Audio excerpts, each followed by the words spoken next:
Our dear guests, dear viewers, fellow citizens, a good afternoon and welcome back to your favorite series, the Inter-University Debate Show. My name is Sharon Mukisa, your host for this particular episode.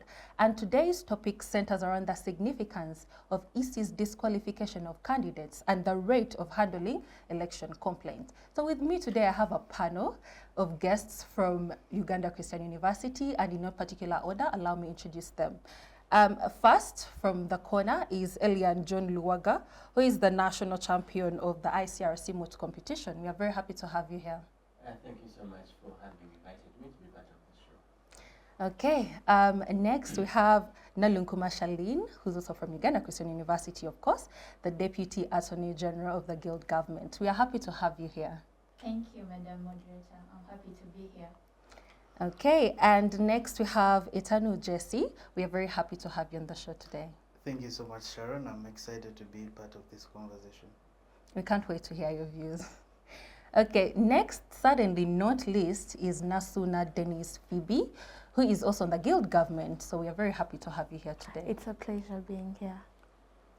All right, so that is our panel of today. And before we dive deep into our conversation, we need to understand that Uganda's Electoral Commission has disqualified candidates, and it states that its significance lies in ensuring that the candidates that are participating in next year's general election are only eligible, credible candidates. And many have critiqued their criteria, many have critiqued their process, many are not happy with what the Electoral Commission is doing, and many are judging, and many have different opinions about it. So today we are going to dive deep into this conversation. Who gives them the mandate to disqualify these candidates? Midway campaigns. We are about to have elections next year in 2026, and we have candidates still being disqualified, candidates unsure if they're going to stand. And diving into this conversation, helping us understand what are the powers and who gives them the mandate to disqualify candidates. John Luwaga. Thank you for this wonderful show. Once again, my name is Elian, and I'm grateful to be part of this show once again. And going on to the question you've asked as regards to the mandate of the Electoral Commission to disqualify candidates, it comes back to the guiding law, that is our Constitution of the Republic of Uganda 1995. Now, within it, we have that Article 61 of that Constitution that guarantees or that establishes the Electoral Commission that we have today. And it therefore means that it gets its powers to do anything that it does literally, legally, from the Constitution. So the Constitution guarantees that it will organize free and fair elections, have out and map out the Electoral Commission process, and map out the entire electoral process vis-a-vis parliamentary, vis-a-vis presidential, and everything. But the same Constitution might not make mention of what happens when you want to disqualify a candidate. Now, this is then broadened by other legislations, such as the Presidential Elections Act, and Parliamentary Elections Act, and any other that literally, and the Electoral Commissions Act, that then draw a better inference of this particular power.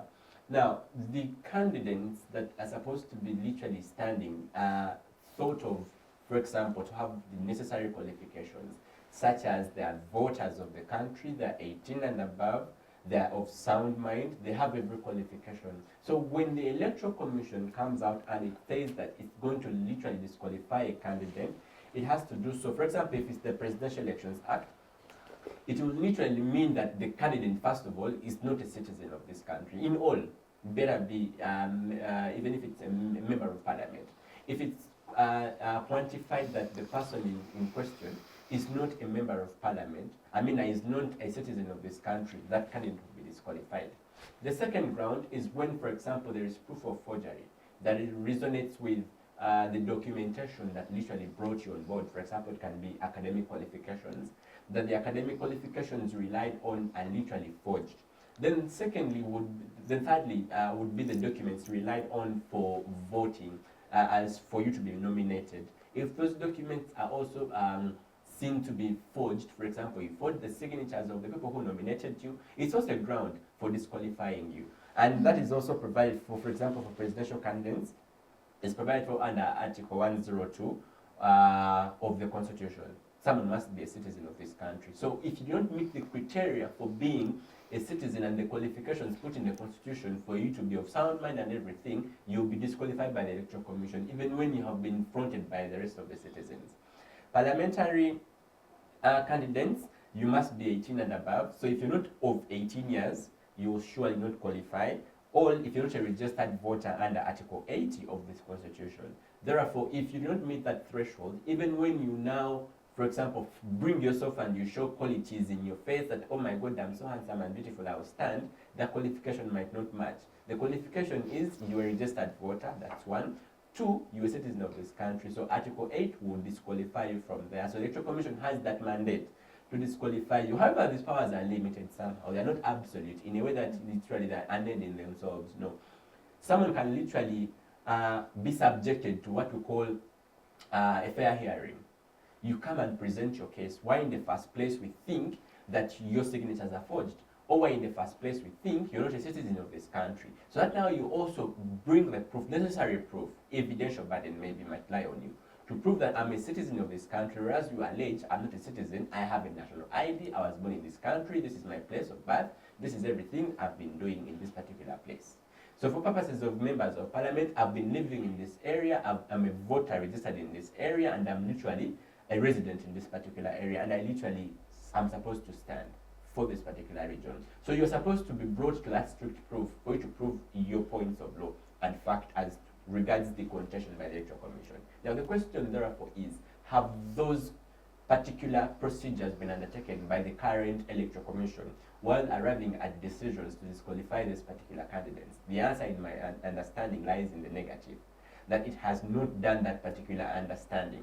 You see, even when you have a fully understanding mind that this person is not a citizen of this country, you must subject them to proof. Do not arbitrarily disqualify them. I'll start off maybe from that point. Okay, thank you very much. And Charlene, him having taken us through who gives them the mandate, do they have the power, and having explained to us the various laws as to why the Electoral Commission can wake up tomorrow and disqualify a candidate, I would like to understand from you, do you think right now the disqualification process is independent and impartial? Thank you very much. My name, once again, is Charlene Nalumkoma. And I think the EC's decisions to disqualify these persons is partially independent, because when you look at how they are disqualifying the various candidates, it's not in the proper terms. They will, for example, when they talk about forging the signatures from the supporters in the nominations, they fail to bring out the experts who are dealing in handwriting. So it questions, are they really independent? And in my opinion, they are partially independent. It's like they have some forcing energy or will behind them.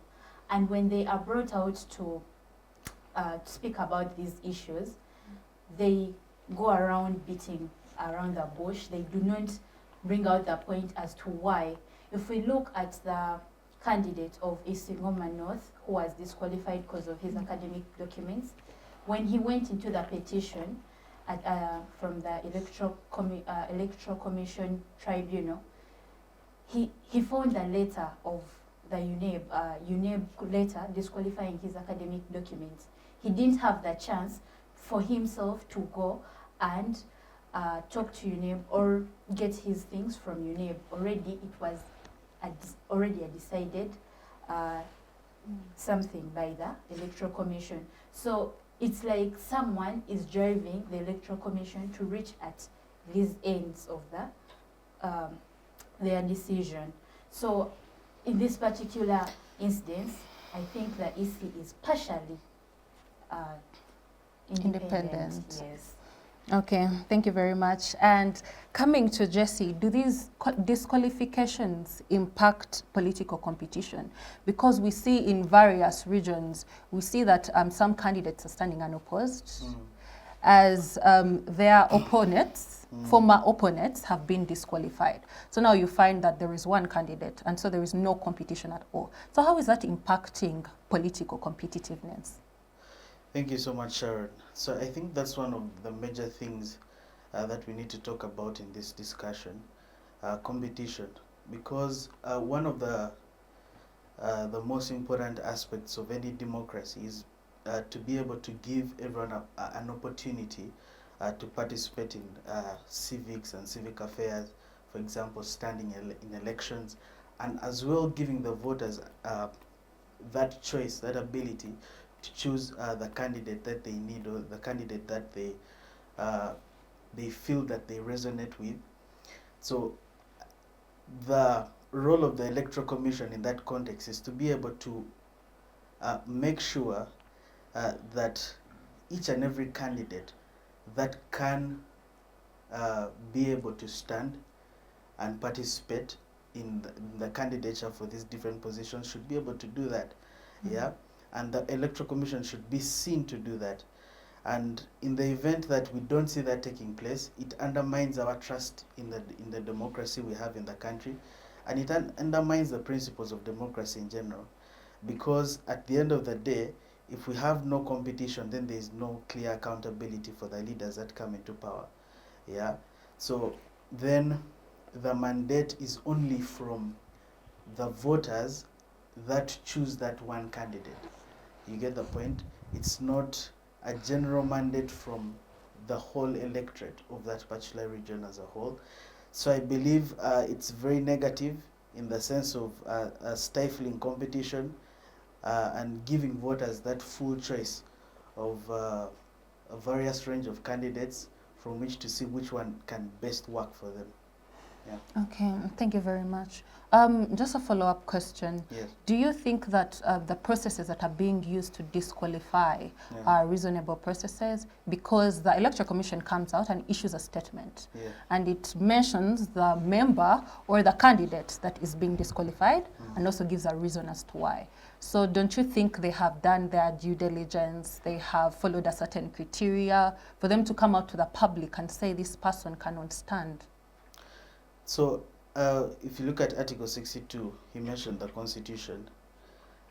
The Electoral Commission is supposed to be independent in the sense that it should not be under the direction or control of any person or entity. And that independence is not something, is not just something that the Electoral Commission does, but it's something that the Electoral Commission should be seen to do. And from the events of the past few weeks, we have seen that the trust that the country or the electorate in general has in the Electoral Commission has been severely injured by the fact that they have not been able to see justice in how the Electoral Commission has carried out handling these complaints. Of course, it seems to have, looked at all the complaints, did this, did that, but there are still some gaps. You look at, for example, Bukedea district, where about 3 of the challengers to the incumbent woman MP, the Honorable Anita Mong, are all of them struck out from the voters register. Yeah, it's something that is not very transparent. It's something that many voters, especially those in the opposition, look at as stifling any kind of competition against the incumbent, And we see the same stories, for example, in Nebi district with the woman MP, Fiona Nyamtoro, and in many other districts. So, whereas in some places it has done well, in other districts and in other constituencies, we have seen that the actions of the Electoral Commission have not been received well by the electorate because of certain gaps in how it has handled these complaints and removal of candidates. Yeah. Okay. Thank you so much. You spoke of trust, people that are losing trust in the electoral process because of these disqualifications. So this question goes to Phoebe. Do you believe that because of these disqualifications, people have lost trust in the electoral process, or rather, are they strengthened in believing that the Electoral Commission is rather credible and fair, and it's being transparent because it's not allowing those that don't qualify to stand? In my opinion, and what has occurred in the past months, I would say the Electoral Commission is not being neutral as it should be in the disqualifications. Because to disqualify someone from the race, you have to come up with there is a criteria to follow, where the governance analysts have come up to the governance analysts and the opposition politicians have come out to say they are being unfair and they are not neutral, because as we see, they are really siding with particular parties in certain districts. They side with a party, and all the other candidates that come from other parties are disqualified, and that has been seen in Nebi district. It has been seen in the district of our dearest speaker, Anita Among, and that causes people to lose trust in the Electoral Commission disqualifications. We as Ugandans cannot sit down and say, oh, the Electoral Commission is doing its job of disqualifying the people that do not meet the requirements to stand for the various positions. But rather, we are like, why are they suppressing the people that we would wish to come up and advocate for our rights? People that are willing to come and work with us, not ones that want to suppress us when they enter into power. Yeah, so my submission is the Electoral Commission is not being neutral as it has been in the past few months leading to the elections of 2026. Okay, thank you very much. And Elian, do you think that there are any safeguards that exist to shield people from wrongful disqualification? Well, thank you for that. Just to fast track the discussion, I understand prima facie when someone literally sees that a candidate has been disqualified, especially in this day and era. The first thing that will come to their minds is that indeed it was unfair. It was in the interests of the incumbent. It was in the interests of the ruling party and all that. But then, away from all that, the question will be, when you were getting your nomination forms, did you follow the necessary procedures? If then you did, and now they are saying that they're going to disqualify your candidates, now that's why your question comes in. Are you able to go and appeal against that decision? Or you are also just going to go and shrink out and go back and sleep? Because they have not, in the first place, refused you from appealing. The question, therefore, is that there are two wrongs here that are making another look bad. For example, if the Electoral Commission, in pursuance of its job, literally makes an error as the Electoral Commission, you realize that we are going to take this error on to the Electoral Commission and even to the candidate in whose favor they were deciding, so that we actually conclude that the candidate indeed maybe entice the Electoral Commission to rule in their favor. But they should have an appeal, because an appeal literally exists in the tribunal of the Electoral Commission for you to go and appeal against the decision of the Electoral Commission. And if in the first place the Electoral Commission tribunal, in reaching its decision, because it's an administrative body which has to follow the law under Article 42 of the Constitution, that it must follow the principles of fairness and natural justice, which literally are ingrained into the human being without even being given to them as a right, as more of a guaranteed by the state. They're supposed to be within the human being, so they cannot be taken away. So you can go and appeal if you feel like the Electoral Commission has, in reaching its decision, taken away your right to actually go and vote or be voted. So in the first place, I look at the mistakes done by the Electoral Commission in reaching its decision. If you come out and say that so-and-so doesn't qualify, give people reasons. It's your duty as the Electoral Commission to give reasons why that person does not qualify. Because in the first place, this would make the candidate to look that they were actually the ones behind. In the second place, it would make you look like you're not independent. We want to clear that air by you coming out to give reasons why the individual literally does not qualify.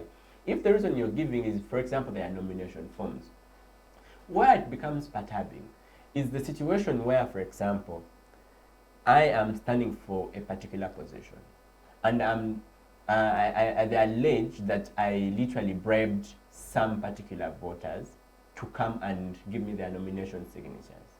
So why would, let me say, Charlene, as the person I'm competing against, go and, for example, appeal to the Electoral Commission to have me disqualified with evidence that these two, who literally, let me say, 150 and 153, are not supposed to be nominating this candidate? How did Charlene know that candidate 153 on my list for nomination does not qualify, or the signature on 153 was literally forged? What powers, what hindsight? Because they said that this information is available on the internet, and it comes back to the same discussion she was saying. Who was that expert that literally came out and saw the handwriting and said, oh, this is forged and it doesn't belong to Mr. Sharon? Who was that particular handwriting expert that literally came and aided the decision of the Electoral Commission? Now, such questions realize they remain unattended to. It is why they would then, at the end of the day, make the candidate who literally qualified at the end be looked at as a bad candidate, even when they are literally maybe not. Because the Electoral Commission, in reaching its decision, did not have proper procedures. We are not saying candidates who are qualified and disqualified should actually go and stand. We are saying if you're not qualified, you should not stand. But there must be procedures that should be followed and reasons that must be given. The law has put up mechanisms such as fair hearing through the right of appeal for you to go and stand and challenge the decision of the Electoral Commission. And I think that there are some pending appeals as regards the issue in Bukedia. There is that pending appeal. However, at the end of the day, one was literally declared literally insufficient and void of reason when they realized that the candidate in the first place, for some reason, had a particular hand in coming to stand for NOP, and then they pretend that they indeed also support NOP, so that they buy off the position, and literally the candidate then disqualifies themselves at the end. But then for these other circumstances, maybe as you've been talking about, maybe the people should literally go and have their right of appeal. And in the first place, an injunction can be put forward because it shows the irreparable damage. That even when you give me this success of appeal in February, it will not make any sense because the election would have taken place in January. So first give me this right of appeal, first give me this right of way to challenge this particular decision of the Electoral Commission pending the electoral results of January 2026. That can be done, and it is possible. It is on the individuals themselves to stand up and go and challenge these particular results. And in the first place, no one has been curtailed to go and challenge them. Okay. Thank you very much, Eliane. And Charlene, do you think the timing of these disqualifications affects voter confidence? Do you think that people are no longer now interested in voting because their candidates have been disqualified? Or do you think they've rather now turned to other candidates? In my opinion, I think it has gone away from the voters' confidence to vote, because now my candidate is down. Do you expect me to again go into politics? I rather go in my bed, cover myself and sleep, because I have no reason as to why I'm voting. You've put a person unopposed. That means even my vote is now useless. Even if I vote, even if I don't vote, the person either way is going to go through. So I do not think that people have the confidence to vote or in the Electoral Commission per se, because my confidence has been put down. There is someone enjoying the freedom of campaigns, open campaigns. She's splashing money, she's doing this, and she's unopposed. At the end of the day, even the money she's splashing is useless because she's unopposed. People are going to go and vote, but still she's going to go through. You vote, you don't vote, she's still the candidate that is up front. So I do not think that people have the confidence that is needed to vote. We were on our journey coming here, and the campaigns for Bobi Wine, Honorable Chagulani in Mukono. Then particular individuals were like, why is the police now patrolling the whole road because of one person campaigning. So people have lost the confidence to vote. People are questioning each and everything that is going on. It's just a particular candidate coming out to campaign. But why is there a patrol of police this side, police the other side? So there is no safety, there is no guarantee that either I'm going to vote and it will go through. We just, you just follow what's going on. This is the candidate that is up front. Okay, let's all go and shout. That's what people are doing. They are not voting because they are confident in the person they are voting, but they are voting because it's the only option left. Yes. Okay, thank you very much. And most of you on this panel have given the example of Right Honorable Anita, and saying that the people that she was standing with or standing against are now not there anymore. She is rather unopposed right now. So having that in mind, Jesse, do you think that these disqualifications are in some way used as a political tool to suppress people's voices? Sharon, I'm not bold enough to say that the Electoral Commission is a partisan institution, but what I will say is that people are able to recognize patterns, especially in these kinds of situations. So again, the Electoral Commission, much as just like every other institution that ought to be independent in any democracy, ought to be independent, as I said, and also ought to show that it's independent to the people. Yeah, and of course, maybe we'll discuss later about some electoral reforms that need to take place, in our democracy. But if you look at the sequence of events, or how things have played out, the patterns are clear that you have candidates from the ruling party overwhelmingly coming out as sole candidates in their constituencies. Yeah, although it's not fair enough to come out and say, okay, this shows that it's partisan, or it is working in favor of a particular party, but it's something that the country ought to reflect on and say, where have we reached when a large chunk of the candidates that are running unopposed are all originating from a singular party? Is it that the members from maybe the independents or the other parties are that incompetent that they would always come out as not sufficient to be nominated in those spaces? You get the point? So those are the questions that come to my mind. So from that, I would say that it's not a good look for the Electoral Commission to have the state of affairs as it is now. It points to an organization that is not wholly independent or very fair to the opposition, side of the political spectrum. And I believe there are certain electoral reforms that need to be put in place in order to curb some of these things. But I think we shall talk about that later. On that question, that would be my submission. Okay, thank you very much, Jose. And coming to Phoebe, he has talked about the possibility of electoral reforms. So I'd like you to enlighten us on what do you think those reforms could be? What reforms are needed for us to ensure that disqualifications are free, they are fair, they are transparent, and there's a criteria that is being followed? My answer to that, I would really submit that the Electoral Commission as a body should come up. My submission, first of all, is the institution is disorganized.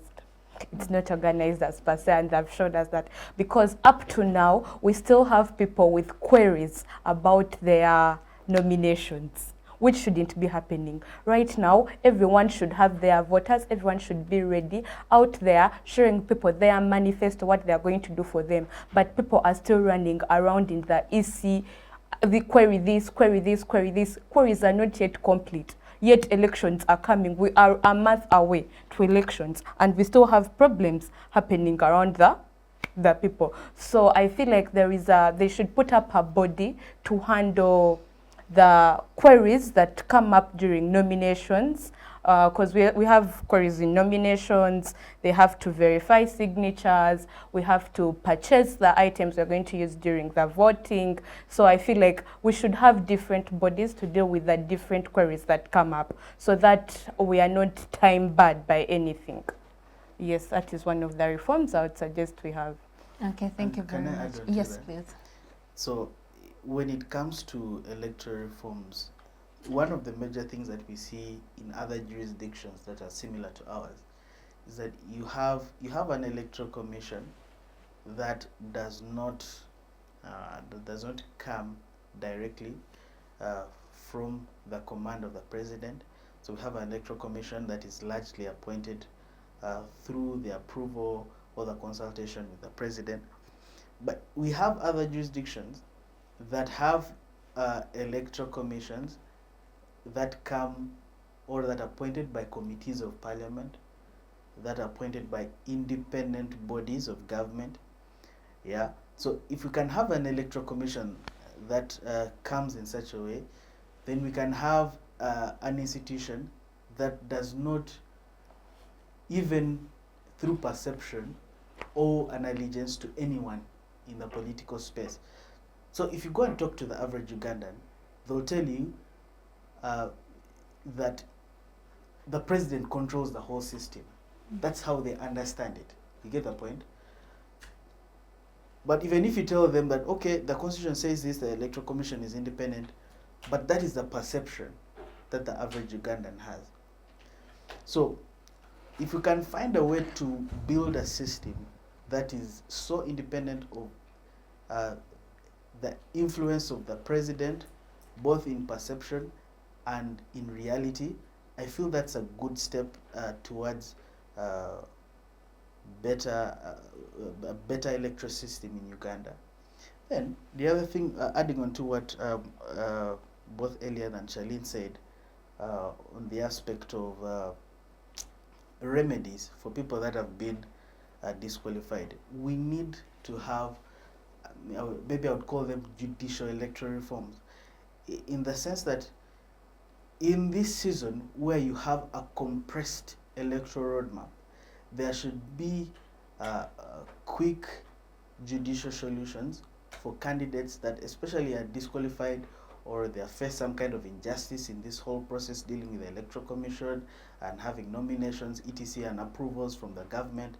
If we can have a judicial solution that is quick, that is apt to the task, it's something that can help us have a boost, first of all, boost voter confidence and improve in the way in which the system works. Because right now, as I said, you can have your victory in February, when it no longer matters that you've actually won the case, when you have missed out a lot in the roadmap.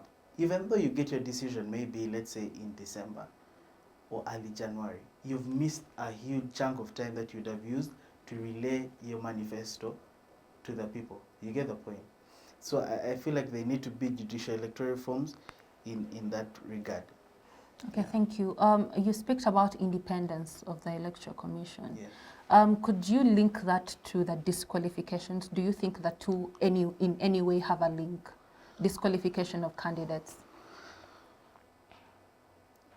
Making that assertion needs clear evidence. But if you're to use circumstantial evidence, then maybe you would say, okay, maybe there is a link between the two. But by and large, I would say it's something that is a bad look for the Electoral Commission, and it portrays the Electoral Commission as a partisan institution that it should not be, that I've not seen proof that it is.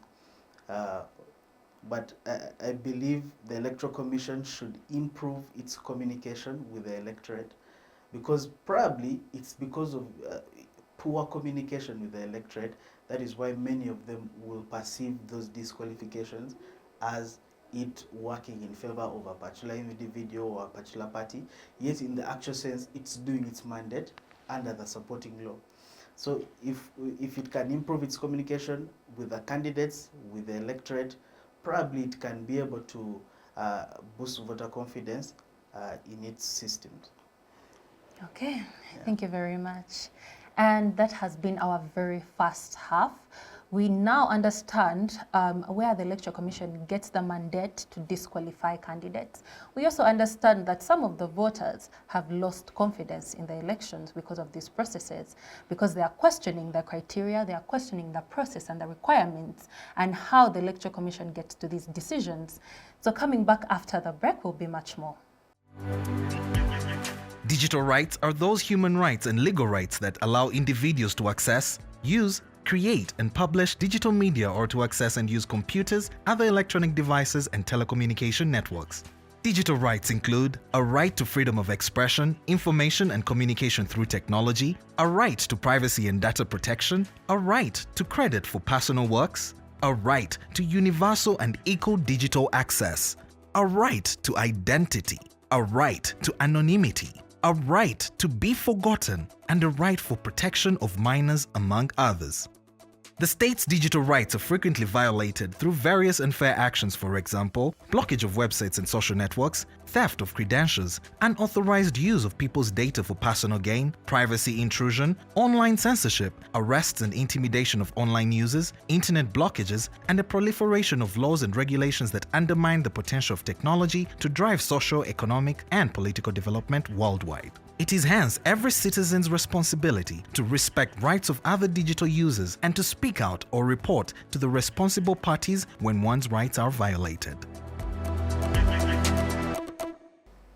Welcome back after the break, and we are still continuing with today's topic, where we are highlighting the significance of the Electoral Commission's disqualification of candidates and the rate of handling electoral complaints. So where we had left off, we had understood the powers, where the Electoral Commission gets its powers to disqualify candidates. And we had also understood what reforms are being suggested by our guests that should be done or taken into consideration in order to avoid such situations that we are in right now. So coming to understanding the lessons from that Uganda can learn from other African democracies in terms of free, fair, transparent vetting processes. What do you think Uganda can learn from other countries so that it can implement that into the electoral processes? This question goes to Eliane. Yes, thank you for that. And I would start with an analogy. You see, democracy is a very funny topic to discuss. Take an imagination of a forest, and the competition is organized to see who is the head of the forest. For example, we have the lion, we have the leopard, we have the tiger, we have the fish, we have the birds. And then we come out and say, we the judges, maybe it is some hyena or something, that the competition is going to be organized in this way. You are all going to go and swim in that water, and the best person to swim will take the trophy. Now, you're looking at a bird which cannot in the first place try swimming, because that would be a death. You're looking at a fish which is an expert at swimming, meaning it is at 100% a greater position to win. You're now looking at a lion which cannot now swim faster than a fish. That is now where we have our democracies in Africa today. That Electoral Commission will try to show you that you are actually free and fair to organize that election, but it will not have everyone running at the same pace. It's the discussion today that some candidates are unopposed, while others are, and while others are disqualified. Because that's how they are doing it. They have shown you the picture that, oh, you are actually supposed to go and stand for an election. We actually want everyone to go and stand. It's democracy, oh my God, it is civic education, go and stand. But at what rate are people being disqualified? And they're not given any remedies. So when you look at the happenings from other democracies, actually at some point we can say some of them might be worse.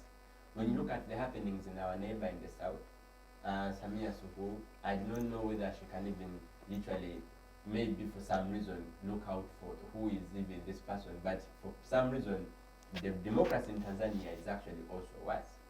The democracies in other areas for Africa are literally at a very bad point.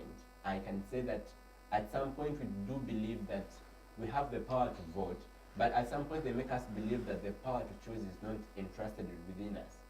So when you look at the current happenings of how these candidates have been disqualified, I do blame the Electoral Commission.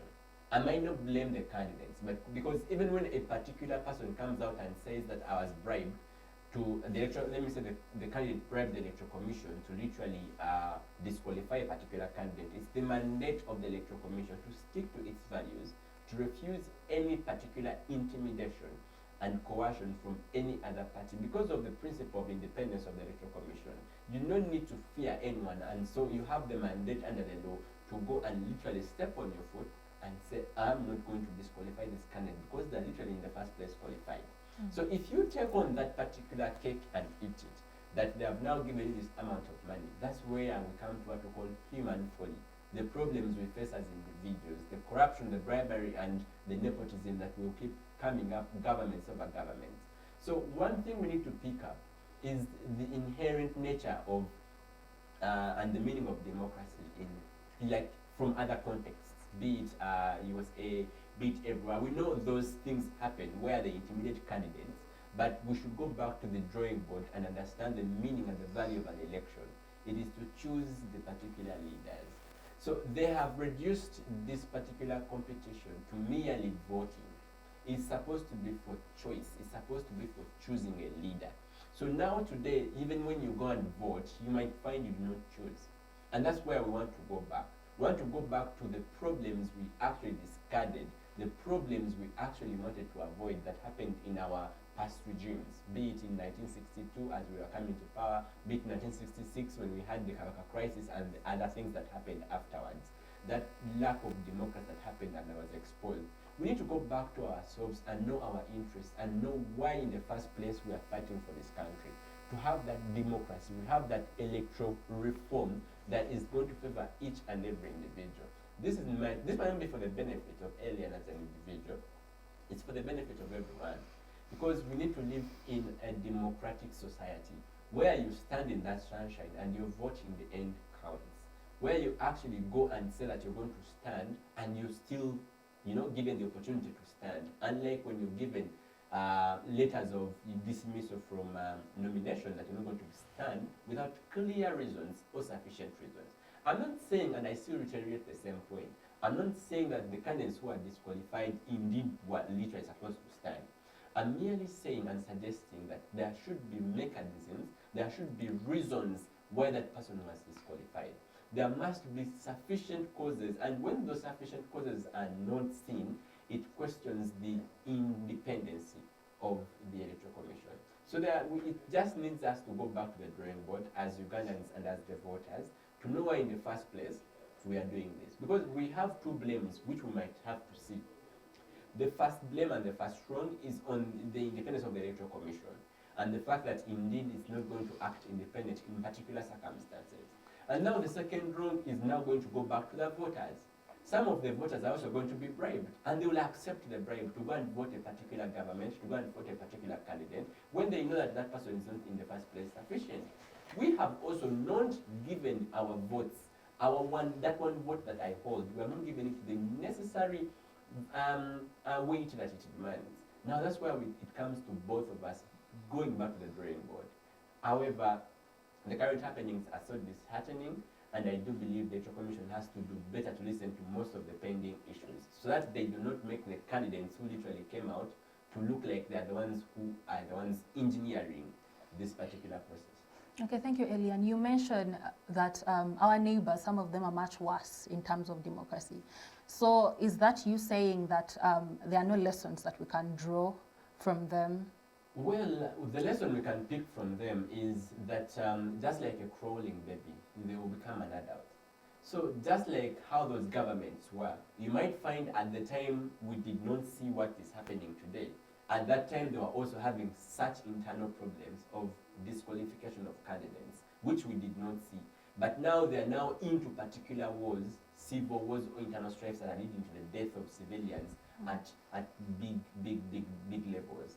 So we are also going to say that if we do not, maybe at some point we shall be like them, fighting at the end of the day when people are on the streets fighting and at this, like they're tired of this particular kind of electoral commission and how everything is being run, and they'll go to the streets. So the lesson we can pick is that we don't need to go, first of all, I use the understanding of our preamble of the Constitution, that we don't need to go back to the old times of 1968, 1960s, where we had wars and where people literally could go in the streets and fight and people would be killed massively.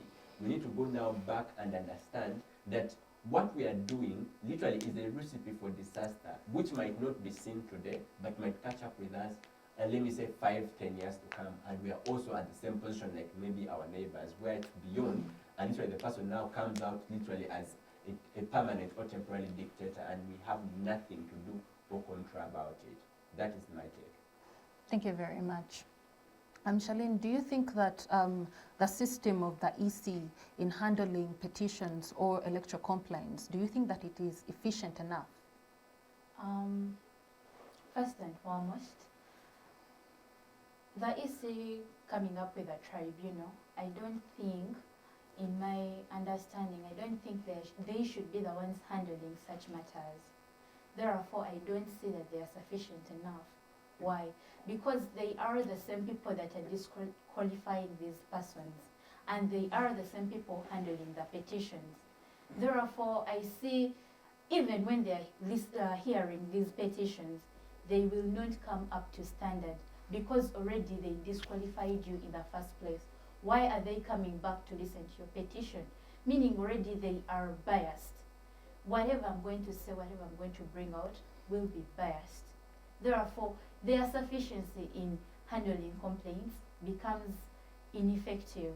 It has no, it's at the end of the tunnel, if there is even a tunnel that you're going to. Because it's already biased, why is it handling your complaints? For example, the MP in Singura North, him talking about his UNEB letter already being with the EC during his petition already shows bias. It's already established, it has been said, and now it has coming where he's coming from. They will not listen to him from the end, that maybe if they had gone to court, that is not the EC tribunal, if he had gone to court, maybe that there is a neutral person listening to his complaints, maybe he would have a proper standing. But right now, they are dealing with him prior to his disqualification. I don't think they are efficient enough. Okay, thank you very much. And this question goes to Jesse. How do Ugandans perceive the complaints handling mechanisms as accessible? Are they accessible? Because she has talked about the tribunal, the Electoral Commission having the tribunal. So I want to understand from you, are these mechanisms actually accessible to a common person? So you have Justice Simon Byabakama, the head of the EC, coming out a few days ago, coming out to say that people shouldn't first go to the media to file a complaint. File a complaint in writing, bring it to the EC, and we shall handle you. You get the point? And that comes in the backdrop of people not being confident of getting justice in the EC. So, you know, usually I watch NTV and you see people firstly complaining to the media before taking out or before taking the necessary steps. People coming on TikTok or complaining on their X accounts and all that before taking the actual steps. Yeah, so there are steps in which they can actually get remedies or be heard.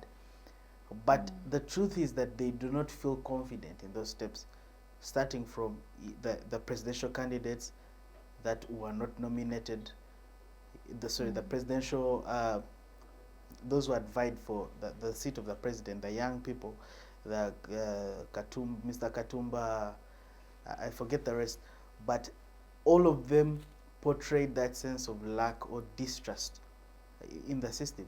But there's a system. You get the point? What the EC now needs to do is to be able to show transparency in its system, show justice in its system, be able to communicate well with voters. Because one thing that many of these institutions miss out is how to communicate to voters in such a way that they are able to understand certain shortcomings in the system, be able to be reassured that they will get justice in whatever they seek for. And at the end of the day, even if they don't get their way, they can sit down and say, okay, I didn't get my way, but I think the people that I was dealing with were just to me. That's something that the Electoral Commission is missing. If you allow me in 1 minute, just to add to what Mr. Elian's question on looking at other jurisdictions, I'm a strong admirer for the democracy in the US, you know, and I look at it in the analogy of imagine you send your child to boarding school, you and your neighbor. Your child comes back homesick every time they come back from school. The neighbor's child comes back and they're fine, and they go to different schools. I think it's incumbent on you to be able to research and find out what is different, you know, in the environment that my neighbor's child is, that makes it in such a way that they're always healthy and they're okay.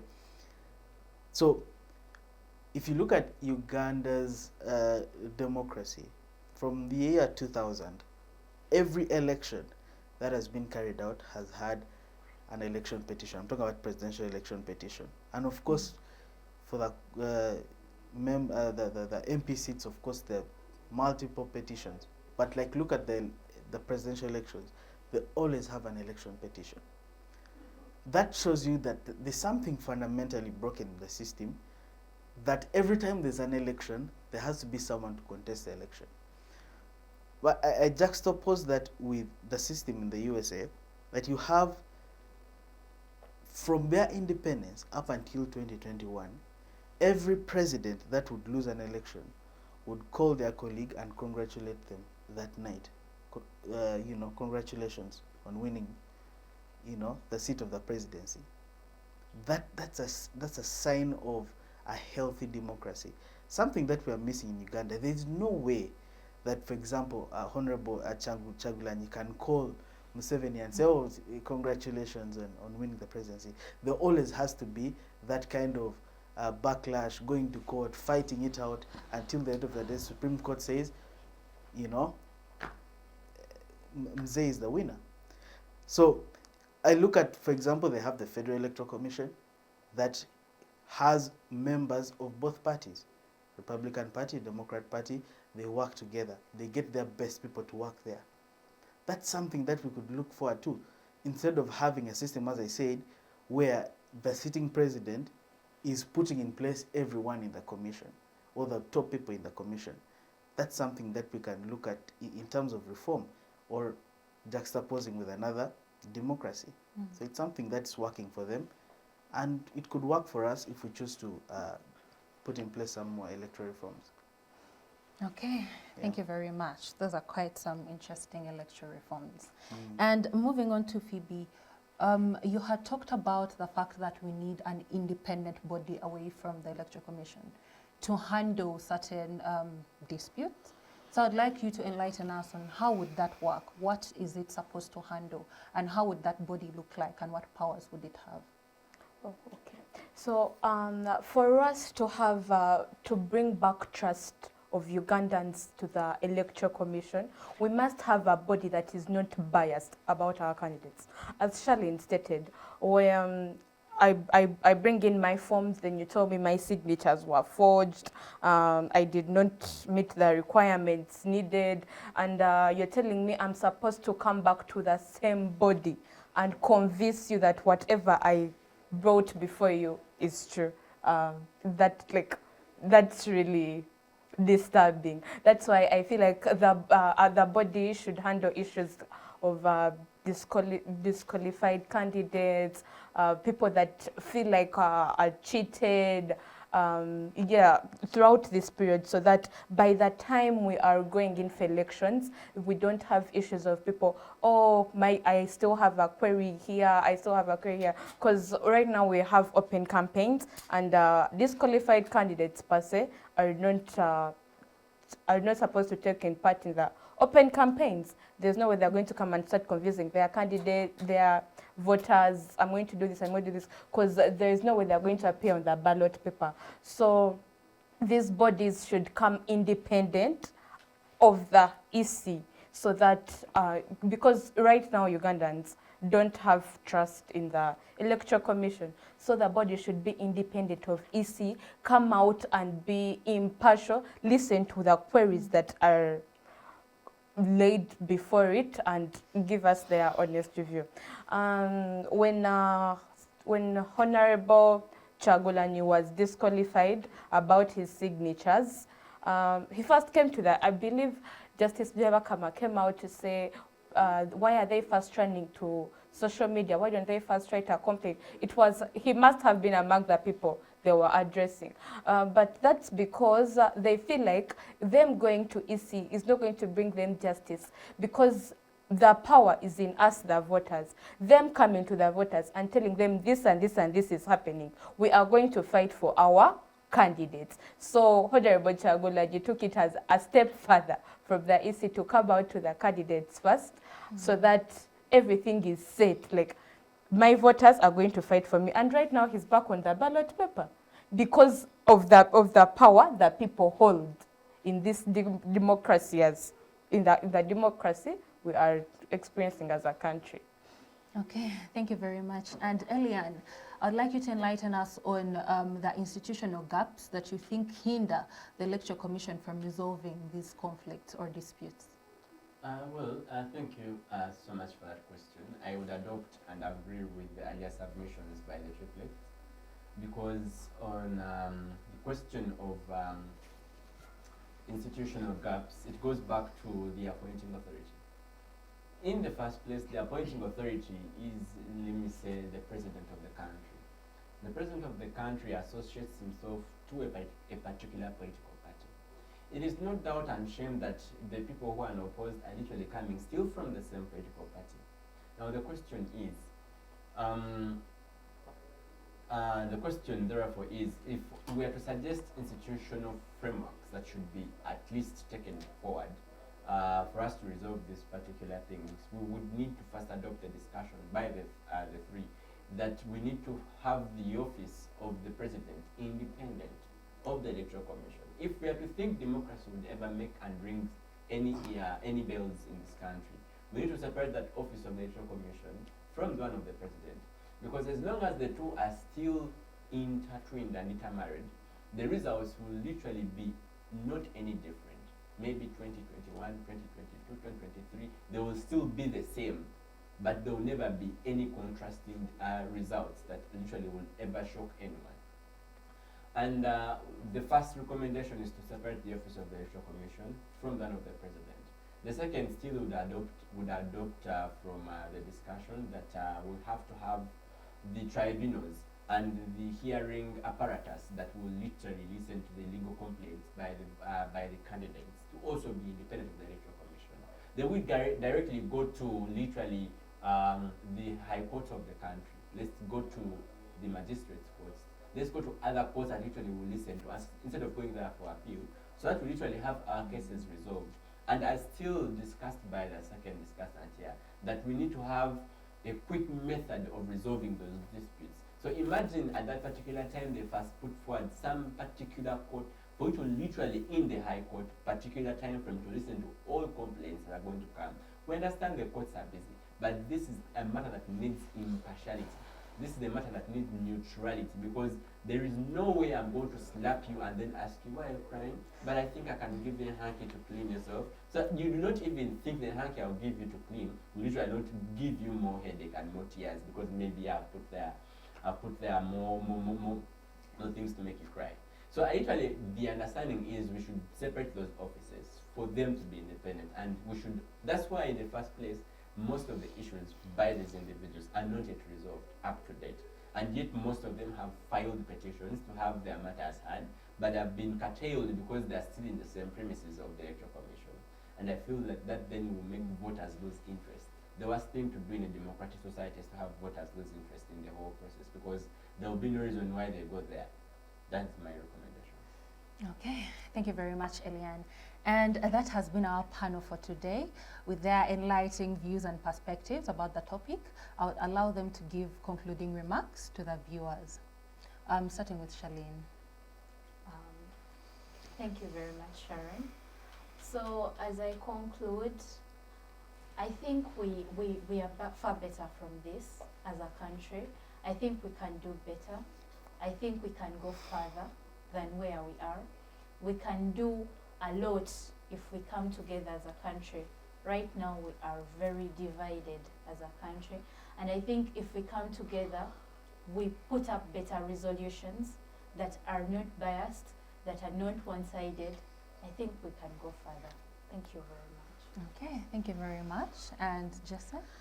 I've loved today's discussion, and probably my parting shots would be in the direction of encouraging every viewer that however much many of the aspects in our democracy may be a bit messed up, I think we should not give up on our democracy, because by and large democracy is still the best form of government that human beings have discovered, and it's the best way in which each one of us can be represented, you know, in this country that is as large as it is. The other thing is, don't victimize yourself as a voter. Fight for your rights as a voter. Your power or your vote is powerful. You get the point? So exercise that right to vote.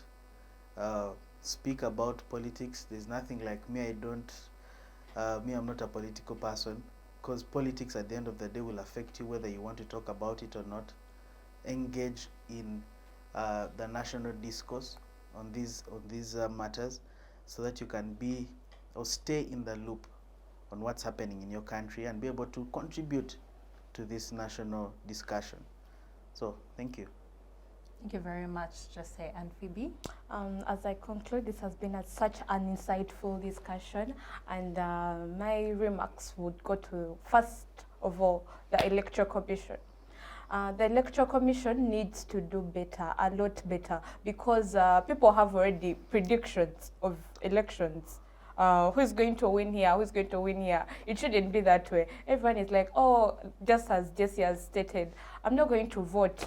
My vote doesn't count. Yet we claim to be living in a democratic country. Yet democracy means it is us with the power. So we, the people, have to go out and vote. Your vote matters. That day, you have to go and vote, because without your vote, your candidate is not going to go through. You don't have to presume, I don't have to vote, this one already passed through. No. When politics is affecting everyone, it does not leave you behind. You are affected in any way. It's either the roads, the hospitals, everyone is crying. So it is us, the people, to change the narrative that is there right now.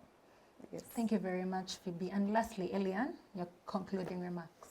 Well, it has been such a wonderful discussion that we have had as regards to the electoral reforms, as regards to the disqualification of the voters, and I do believe somehow, somewhere, yeah, the Electoral Commission gets to sit down and listen to indeed what we are actually speaking forward here, because these are important matters of national importance that, if not really given time and attention, they will literally choke the country in the next 5 or 10 years.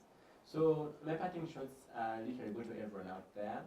As everyone has said, literally don't give up on voting, simply because you do believe the Electoral Commission might not be acting independently, or you do believe that your candidate did not go through. Use the same methodology you used to see the other candidate that was good, to see through the rest that have been put forward, to vote from there, and be able to support the masses as regards to exercising your constitutional mandate, because at the end of the day, governments are made by people, and people are the ones that make governments. So for you to see the next government you want to see, you must participate in its election.